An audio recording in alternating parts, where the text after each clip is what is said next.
So students who tend to be successful, they're good at planning.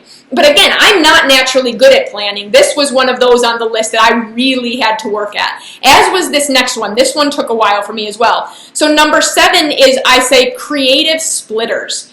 So students who have long-term success tend to be creative splitters. Now when I say splitter, I mean they're good at splitting their criteria instead of lumping their criteria. Now this is something we're going to talk about a bunch in workshop video number 2, where I am going to have a dog in here with me, and we're going to be talking about exactly how to start building focus and how to split our criteria. We're going to talk and show all these things in workshop video number 2, which is Sunday at 7 o'clock Central Time. Now, splitting is where we split our criteria into smaller pieces, or we split our environment into easier pieces, or I split my distractions into easier pieces. Now, there are 2 things here.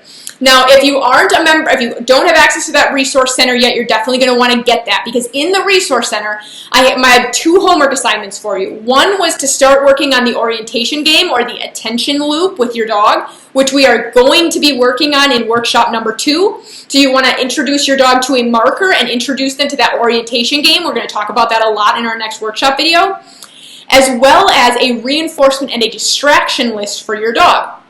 And that distraction list, that's how we split our distractions into easier pieces.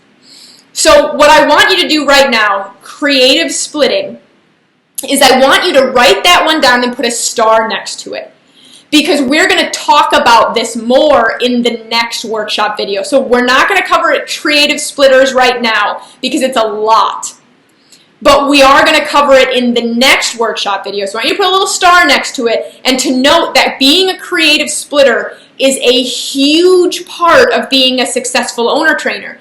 And we're going to talk about that more in the next video. Okay, in our workshop number 2, we're going to talk about that.